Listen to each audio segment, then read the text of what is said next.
lot of questions on our target holders in class when we're in terrain, stuff like that. And I'm a real big fan of stuff that works really well, does its job for not a lot of money. So we just got just a two-leg target holder here, and it's designed to be able to staple a standard IDPA or IPSC cardboard target to the center. You can staple other stuff to it, but the other thing about this target holder design is when we originally designed this, it was designed to fit inside the back of a trunk of a car or a Jeep or something like that.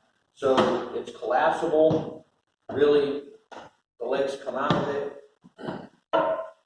It's a really simple design. We got less than 10 bucks in this target holder, and they're really durable. The bases last a long time. The legs, you know, they get full of staples and whatnot if you use them a lot. If somebody shoots the leg, it'll take, you know, half dozen rounds before it gets destroyed. The thing is, if you need to replace the legs, it's a couple 2x3s from a big box store, or yard, or something like that. I'm gonna give you the dimensions on how to build this. And I got a little paper here that I wrote out with all the dimensions. I'm going to try and get a picture of that so you guys can screenshot it and take it with you if you want to a little later on. But essentially, this is two 2x3-inch boards.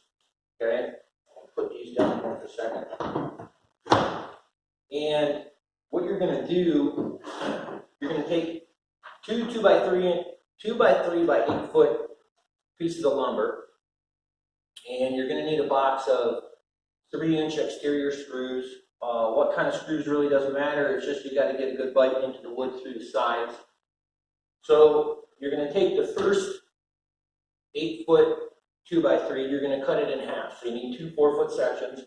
That allows you to staple your targets on standard height. You can make the top of the target 6'4" if you want to, or you can staple it down at the bottom, doesn't matter. And then we're going to take the other 2x3, we're going to cut two 24-inch pieces from that 8-footer. Your 24-inch pieces are your legs here, so it is deeper than it is wide. You're going to have a piece left over, so then you're going to cut two 18-inch pieces from the remaining 2x3. So you're going to cut two 24s off your 8-footer, that's going to leave you 4 foot left. Then you're going to take two 18-inch pieces. Your 18-inch pieces are your center crossbars, and that's going to leave you a little scrap left. So you're going to cut two 2.5-inch pieces, which are the blocks that hold the legs up. Now, you can make those as tight or as loose as you want to, so I like mine to flop around a little bit. That way, if it starts pouring down rain outside when I'm shooting and the wood swells up, the legs aren't stuck in there. So, you know, how loose you want them is really up to you. So your 24-inch pieces are your legs, your 18-inch pieces are your crossbars, your 3-inch pieces are your blocks to hold your uprights. Center mark on your 24-inch piece. Okay. You're going to mark your 12, and then you're going to want to make your opening between your crossbars, okay, 2 3/4, which is what a 2x3 ends up being.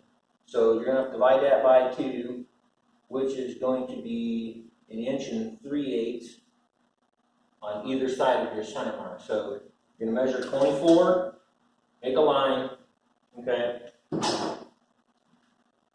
I'm sorry, you're going to measure 12 and make a line, like so, and then measure 1 3/8 inches on either side of it. That's going to give your opening. Mark your 1 3/8 inch marks, and then put your crossbars in there. Now, when you're assembling this, put one leg on, put two crossbars on, and then move to the other side. What you want to do is you want to make sure you got this so that you can get this block in here, because if you get the whole stand assembled and you can't get your block in there, you're going to be kind of out of luck. So get your leg on, get one crossbar on, get your other one up there, and then put your block in there, okay? And screw your other leg on there.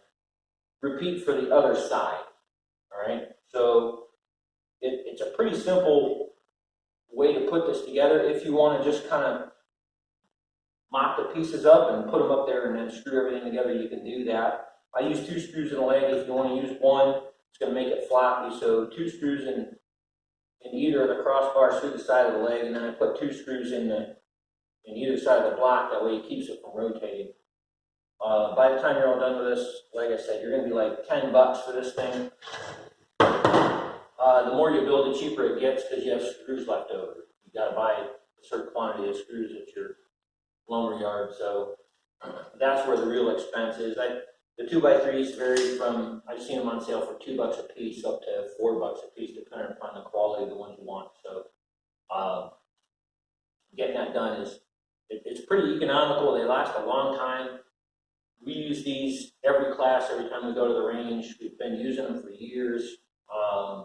I haven't built any of these in like 3 years. So this particular piece is like 3 years old, and it's still kind of going strong. It's been, as you can see, it's been out in the weather and beat up pretty good. Stamp on it one time and it straightens back out. So hope that helps, guys. Get the range and do some practicing.